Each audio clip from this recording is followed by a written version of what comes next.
C'est au milieu de ces 4 églises, utilisées comme terrain de tir par les djihadistes, que le pape François, ému, découvre son autel. Entre les ruines, une estrade. Pour une messe à Mossoul, le cœur serré et sous très haute sécurité.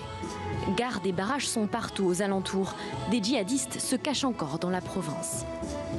Comme il est cruel que ce pays, berceau de civilisation, ait été frappé par une tempête aussi inhumaine, avec d'antiques lieux de culte détruits et des milliers de personnes, musulmanes, chrétiennes, yazidis et autres, déplacées de force ou tuées. Une prière dans les décombres, mais une promesse de reconstruction pour les chrétiens de Mossoul, chassés par les djihadistes qui y avaient déclaré leur califat en 2014. Des églises combles et de la chaleur humaine, comme une revanche dans cette église brûlée par le groupe État islamique. Le pape François renoue avec les bains de foule qu'il aime tant. Plus à l'est, à Erbil, dernière étape de son pèlerinage, les fidèles ne contenaient pas leur impatience, juste avant de rencontrer le pape, pour la plus grande messe jamais célébrée durant sa visite.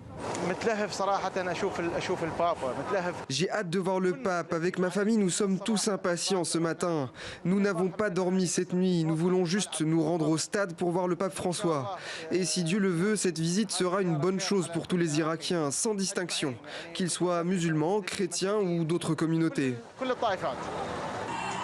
Erbil, ultime tour de stade du pape François et de sa traditionnelle Papa Mobile en Irak. Lundi matin, le souverain pontife repart pour Rome après un pèlerinage historique.